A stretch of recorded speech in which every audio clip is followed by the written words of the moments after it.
আসসালামু আলাইকুম। অন্য মঞ্চের আলোচনায় আপনাদের সকলকে আমন্ত্রণ জানাচ্ছি। আজ আমাদের সঙ্গে আমন্ত্রিত অতিথি হিসেবে আছেন আসসালামু আলাইকুম রহমতুল্লাহি অবরকাতুহু। সম্মানিত দর্শক, বড় বড় রাজা বাদশাহ তারা অনেক সময় পাগলামো করেন। রাজনীতিতে দুই ধরনের পাগলামো রয়েছে। একটা হলো অশিক্ষা, কুশিক্ষা, অজাত কুজাত ভিজাত সংক্রান্ত। অর্থাৎ ডাকাত ছিল কিন্তু রাজা হয়ে গেছেন। যেমন আফগানিস্তানে হঠাৎ করে সিংহাসনে বসলেন ডাকাতদের সর্দার দস্যু বাদশা এ শাক্য। তো তিনি সিংহাসনে বসার পরপরই রীতিমতো পাগলামো শুরু করলেন। তিনি যে রাজকীয় চেয়ার সেখানে বসলেন, যেহেতু ডাকাত মানুষ পাহাড়ে পর্বতে গুহায় লুকায়িত থাকতেন, তো তিনি সেই সিংহাসনে বসার পর ওটা ছিল একটা স্প্রিংয়ের গদিওয়ালা সিংহাসন। এগুলো ইতিহাস, কোনো গল্প নয়। তো বসার পর তিনি যখন ওটা দেখলেন তখন তার ভয় লাগলো এবং ওটার ভিতর কি আছে, হি ওয়াজ টু সারপ্রাইজ এটা দেখার জন্য। এই জন্য তিনি করলেন কি, ওই সিংহাসন কুটি কুটি করে কেটে ভিতরে যে স্প্রিংগুলো আছে এগুলো তিনি বের করে দেখলেন। এই গেল এক রাজার ঘটনা। আমরা ক্রিমিনোলজিতে পড়েছি, অপরাধে পড়েছি। ফ্রান্সের এক রাজা ছিল চোর, জাস্ট সিসকে চোর। আমাদের দেশে যেমন সিদেল চোর আছে, ওরকম সিদেল চোর। হঠাৎ করে ফ্রান্সের রাজা হয়ে গেল। এখন রাজা হওয়ার পরও তার খুব চুরি করার খুব শখ। তো সে তো গোপনে চুরি করতে পারে না, সে আস্তে করে কি বিভিন্ন মার্কেটে যায় এবং বিভিন্ন দোকান থেকে আস্তে করে সেই একটা জিনিস সরিয়ে ফেলে। তো সরিয়ে ফেলার পর এখন এটি নিয়ে রাষ্ট্রে একটা সিসি রব পড়ে গেল। ফলে রাজার যারা মন্ত্রী তারা পিছনে থাকতেন এবং ওই রাজা যেটা নিতেন তিনি মনে করতেন যে আমি চুরি করেছি, আর দোকানদারদেরকে পিছনে একজন গ্রুপ থাকতো, মন্ত্রী পরিষদের লোকজন থাকতো, তারা এই বিলগুলো পেমেন্ট করে দিত। এই যে বড় মানুষের চুরি করার অভ্যাস, এটা মানে এখন আমাদের সমাজে একটা সাইকোপ্যাথ। অনেক নারী আছেন, অনেক অভিনেত্রী আছেন যারা দেশে বিদেশে গিয়ে চুরি করতে গিয়ে বা দেশের অনেক যাকে বলা হয় সুপারস্টোরে গিয়ে এখনও তারা চুরি করেন এবং ধরা পড়েছেন, ভীষণ রকম স্ক্যান্ডাল হয়েছে। অনেকে বিদেশে গিয়ে চুরি করতে গিয়ে তারা শাস্তিপ্রাপ্ত হয়েছেন, আটক হয়েছেন, এরকম ঘটনা ঘটেছে আমাদের বাংলাদেশের সেলিব্রিটি। আর ইউরোপ আমেরিকাতে এই ধরনের ঘটনা ছেলে এবং মেয়েদের ক্ষেত্রে, বিশেষ করে যারা সেলিব্রিটি, অসংখ্য রয়েছে। আর সাধারণ মানুষের মধ্যে তো আছেই। তাহলে রক্তের মধ্যে যদি আপনার পাগলামো থাকে, অপরাধের বীজ থাকে, আপনি রাজা হন বাদশাহ হন, এটা ডাজ নট ম্যাটার, এটা আপনি করবেনই। এগুলো এক। দুই নম্বর হলো যে আমাদের সমাজের যেটাকে বলা হয় ইত্রামি। ইত্রামি মানে পশুর মতো ব্যবহার, ইতর, মন্দ শ্রেণীর প্রাণী। তো ইতরের মতো যখন আপনি ব্যবহার করবেন, পশুর মতো যখন আপনি ব্যবহার করবেন, এটাকে আমরা সাধারণত ইত্রামি বলি। আমাদের প্রত্যেকটা মানুষের মধ্যে কম বেশি পাশবিকতা রয়েছে, কিন্তু যখন রাজনীতিতে একটা মানুষ পৌঁছে যায় তখন এই পাশবিকতা, ইত্রামিটা কোন পর্যায়ে চলে যায় সেটা আপনারা সাম্প্রতিক সময় এই অ্যাপেস্টেন যে ফাইল, এই ফাইলে বিভিন্ন লোকদের, যে পাওয়ারফুল মানুষদের যে বিকৃত রুচি, তাদের যে নির্মমতা এবং নিষ্ঠুরতা, এটা যাকে বলা হয় যাকে বলা হয় এটা এখন প্রকাশ হয়ে গেছে। ডোনাল্ড ট্রাম্পকে নিয়ে বিচার হচ্ছে এবং তিনি বলছেন যে আমি অ্যাপেস্টিনের সাথে আমার যে সম্পর্ক, সেই সম্পর্কের ভিত্তি করে আমি কোনো নারীকে ধর্ষণ করিনি। ওখানে যে অভিযোগ আছে যে ওখানে আসলে বিকৃত যৌনাচার হতো। যেমন দেখা গেল যে আপনি উইথ লাভ অ্যান্ড অ্যাফেকশন একজনের সাথে যৌন সঙ্গম করলেন, এটা এক ধরনের অবস্থা। আপনি একজনকে খুব জোর করে মারধর করে ধর্ষণ করলেন, এটা এক ধরনের বিকৃত রুচি। আর পাশবিক কিছু আচরণ রয়েছে। এই অ্যাপেস্টিনের ফাইলে এগুলো দেখা গিয়েছে যে অনেক মেয়েকে, নারীকে তার সঙ্গে যৌন সঙ্গম করার পর তাকে খুন করা হয়েছে, মারা হয়েছে এবং তার সে মাংস, নাড়ি ভুঁড়ি বের করা হয়েছে। অনেকে বলছে তারা এগুলো রান্না করে খেয়েছে। তো এগুলোকে আসলে ইতর বলবেন কিনা, ইত্রামি বলবেন কিনা, অথচ রাজনীতির ক্ষেত্রে এইরকম ঘটনা অহরহ হয়। হিরোডোটাসের বইতে এরকম একজন রাজার, পাগলা রাজার কাহিনী আছে। রাজা পাগলা না, খুব বিখ্যাত রাজা। রাজার নাম আর্তাবানেস। এবং এই যে এখন যে পারস্যের যে ফাউন্ডার রাজা, তার নানা ছিলেন, অর্থাৎ দারায়ুসের বধ ছিলেন তার আগে যে সাইরাস দ্য গ্রেট, যাকে দ্বিতীয় বা তৃতীয় সাইরাস বলা হয়। তো সেই সাইরাস দ্য গ্রেট তার নানা ছিলেন আর্তাবানেস, তিনি সম্রাট ছিলেন। আর্তাবানেসের প্রধানমন্ত্রী ছিলেন হারপাগাস। তো একটা বিষয়ে সম্রাট আর্তাবানেস তার প্রধানমন্ত্রীর ব্যাপারে না, হারপাগাস ছিলেন প্রধান সেনাপতি, কমান্ডার ইন চিফ।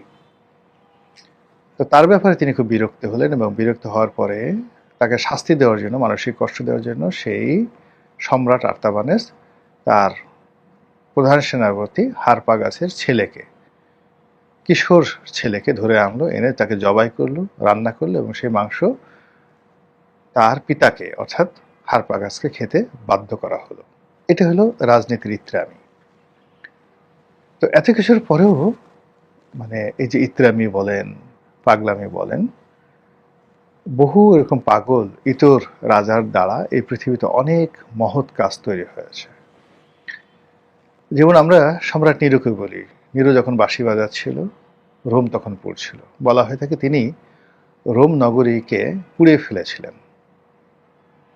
তো রোম নগরীকে তিনি পুড়িয়ে ফেলেছিলেন এই কারণ হলো যে রোমে অনেক বস্তি ছিল এবং অনেক বাড়িঘর তার পছন্দ হচ্ছিল না, এবং তিনি তার সাম্রাজ্যে তখন এত টাকা ছিল ন্যাশনাল ট্রেজারিতে, সেন্ট্রাল ট্রেজারিতে, তিনি সেগুলো দিয়ে একটা আধুনিক শহর গড়তে চেয়েছিলেন। এই জন্য তিনি জাস্ট 4 তলা বা 5 তলা, 4 তলা বিল্ডিং পুরোটা মার্বেল দিয়ে 10 কিলোমিটার, 10 মাইল বাই 10 মাইল সেই প্রাচীন রোমকে তিনি নির্মাণ করেছিলেন খুব অল্প সময়, সম্ভবত 4 থেকে 4.5 বছরের মধ্যে। ওই রোমে আগুন লাগার 4 থেকে 4.5 বছরের মধ্যে আপনি চিন্তা করেন, যেটা ঢাকা শহরে এখন এত বড় না, 10 মাইল লম্বা, 10 মাইল প্রশস্ত স্কোয়ার একটা, যাকে বলা হয় মানে তিনি একটা স্কোয়ার একটা সিটি তৈরি করে ফেলেছিলেন। সেখানে ঘরগুলো ছিল স্কোয়ার, রাস্তাঘাট স্কোয়ার, এবং সমস্ত বিল্ডিংগুলো যে আউটার বিল্ডিং তিনি তৈরি করে দিয়েছিলেন সব মার্বেলের তৈরি, হোয়াইট মার্বেল, হোয়াইট সিটি। তো আপনি দেখবেন যে আমাদের যে হোয়াইট হাউস আছে, হোয়াইট হাউসের সামনে ওয়াশিংটন ডিসিতে তার প্রায় 1-1.5 বর্গ কিলোমিটার এলাকা নিয়ে সব কিছু এরকম কিন্তু square, same size, same square, এবং হোয়াইট হাউসকে কেন্দ্র করে একটা ওই 1 বর্গ কিলোমিটার এলাকা ওইভাবে গঠন করা হয়েছে। তো ওইরকম মানে 10 বর্গ মাইল এলাকা নিয়ে একটা পুরো শহর তিনি গড়ে তুলেছিলেন। তো এই পাগলামির ফলে কিন্তু রোম ওটা পেয়েছিল। এরকম ধরেন সুলতান মাহমুদ, এখানে আমি মূলত সুলতান মাহমুদের কথাগুলো বলবো আপনাদেরকে। এটা বলার জন্য এই সপ্তাহে যে আমি লেখা লিখেছি, এই সুলতান মাহমুদকে নিয়ে লেখা লিখেছি, এবং সেই লেখা লিখতে গিয়ে আমাকে প্রচুর পড়তে হয়েছে, এবং সেই বিষয়গুলি আজকের এই ভিডিওতে যতটা সময় সংক্ষেপে বলবো। তিনি মনে করেন কেমন পাগল ছিলেন। তিনি মূলত সাসানিদ রাজবংশের, তার পূর্বপুরুষরা ছিলেন চাকর, কৃতদাস। তার দাদার নাম ছিল আলপ্তগিন, আর তার বাবার নাম ছিল সবুক্তগিন। তো আলপ্তগিন, তার যে দাদা, সেটা পারস্য, আজকের যে পারস্য ইরান, সেখান থেকে তিনি চলে এলেন, এবং যে গজনি, আফগানিস্তানের, আজকের যে আফগানিস্তানের একটা ছোট্ট এলাকা গজনি, তিনি সেখানে একটা জায়গির প্রতিষ্ঠা করলেন, একটা ছোট জমিদারি প্রতিষ্ঠা করলেন, এবং সেই জায়গির তিনি মারা যাওয়ার পর তার ছেলে আলপ্তগিন হলো, আলপ্তগিনের ছিল সবুক্তগিন। তো ধরুন আমাদের ঢাকার নবাব পরিবার ছিল এইরকম। তো সেখান থেকে তিনি এত বড় একটা সাম্রাজ্য প্রতিষ্ঠা করলেন, যেটা আজকের পুরো ইরান, আজকের আফগানিস্তান, পাকিস্তানের যে সিন্ধু অববাহিকার যে অঞ্চল, দোয়াব অঞ্চল, ভারতের দোয়াব সহ সিন্ধু অববাহিকার পুরো পাঞ্জাব, মানে পূর্ব পাঞ্জাব, পশ্চিম পাঞ্জাব, পাকিস্তানের পাঞ্জাব এবং ভারতের পাঞ্জাব, এছাড়া ভারতের উত্তর ভারতে আরও বিরাট অংশ। এরপরে মধ্য এশিয়ার সমরকন্দ, বোখারা এবং তুর্কমেনিস্তান, পুরো এলাকাটা ছিল এই সুলতান মাহমুদের দখলে। মাত্র 32 বছর তিনি সময় পেয়েছিলেন, শাসন করেছিলেন, এবং তার সময়টাতে গ্লোবাল হেরিটেজ, এত সুন্দর নগরী পৃথিবীতে আর তৈরি হয়নি। সেই নগরী ছিল সমরকন্দ এবং বুখারা। তিনি পৃথিবীতে যেখানে যেতেন বিজয়ের জন্য, সেখানের যত বিখ্যাত ইঞ্জিনিয়ার, আর্কিটেক্ট যা কিছু আছে সবগুলোকে তিনি নিয়ে আসতেন তার রাজ্যে, এবং তার রাজ্যের সৌন্দর্য বৃদ্ধি করতেন। যত কবি, সাহিত্যিক এবং তার সময়ের যে সকল স্কলার, যেমন ধরেন ইবনে সিনা, তো তিনি ইবনে সিনাকে তার রাজদরবারে আনতে চান, কিন্তু ইবনে সিনা পাগলের মতো বনে জঙ্গলে ঘুরে বেড়ান যে তিনি রাজার চাকর হবেন না। কিন্তু তিনি সামহাও আল বেরুনির মতো বিখ্যাত লোককে ধরে ফেললেন এবং আল বেরুনিকে তার কাছে নিয়ে আসলেন।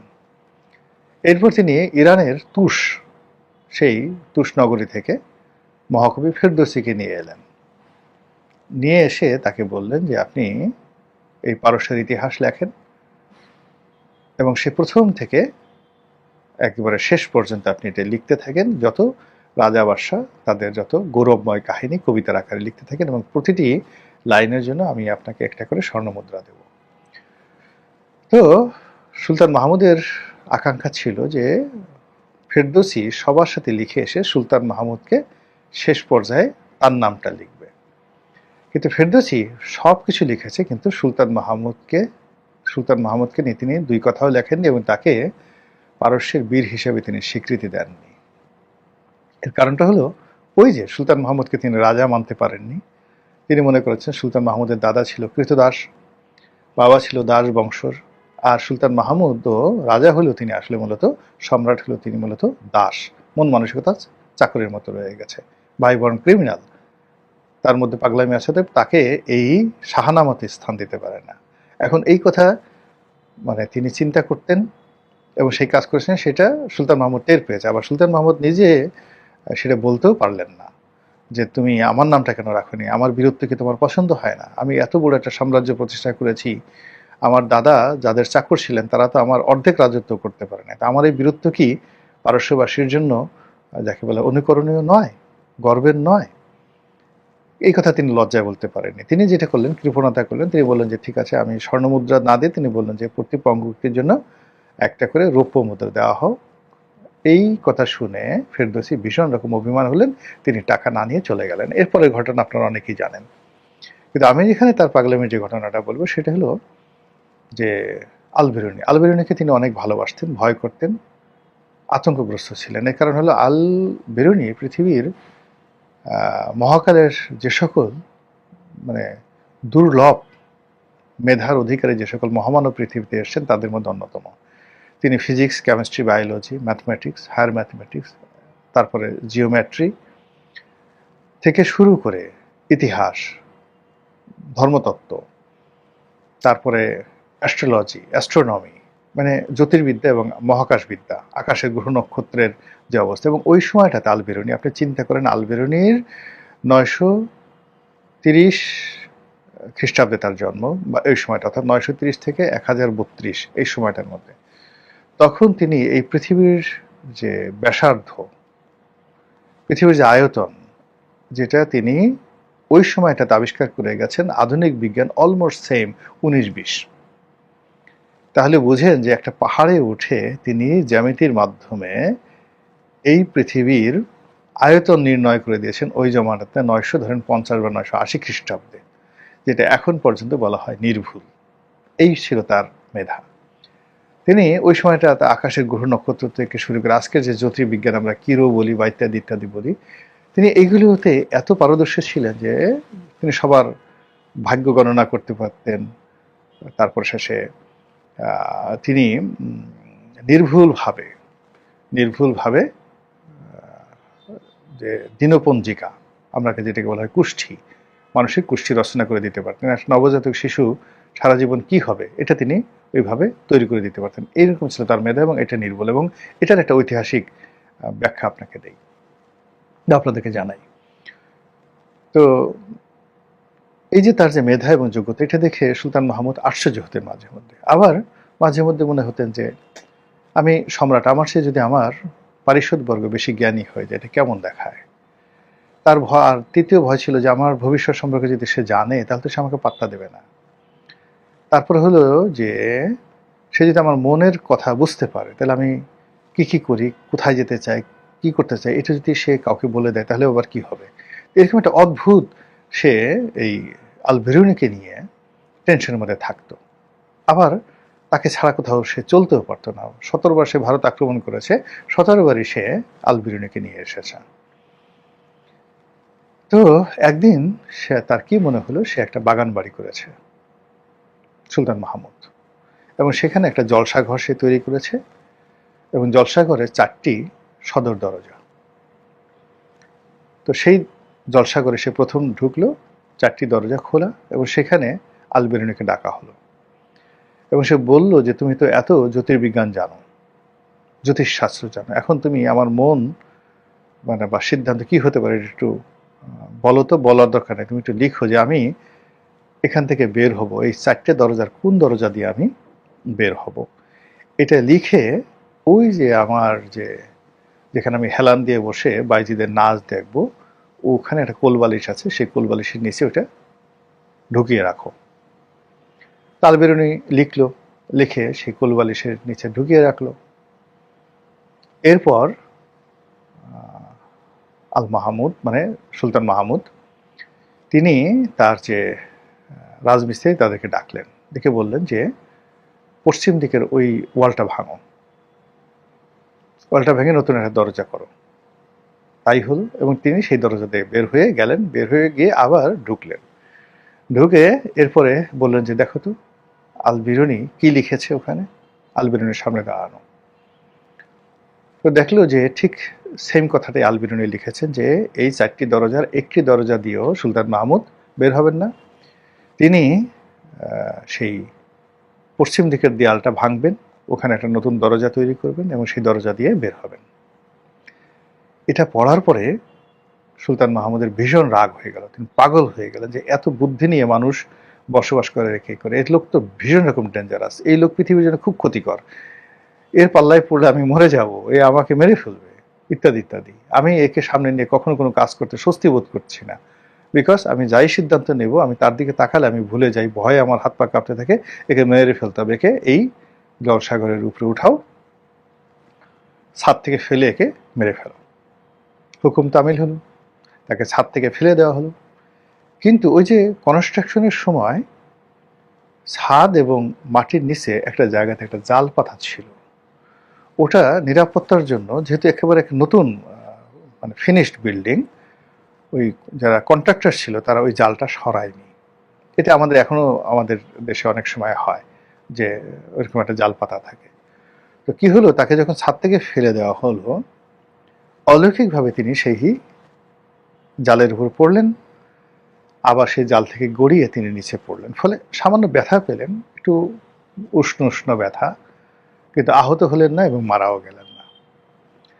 সুলতান মাহমুদ যখন এই ঘটনা শুনলেন, তিনি আবার কৌতূহলী হয়ে পড়লেন, বললেন যে যাও তোকে ধরে নিয়ে আসো, আমার সামনে আনো।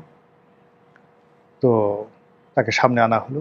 তো তিনি বললেন যে এই যে তুমি আমার ভবিষ্যৎ লিখলা, আমার মন লিখলা, এখন আজকে যে তোমার ভাগ্যে এই ঘটনাটা ঘটলো এটি কি তুমি জানতা?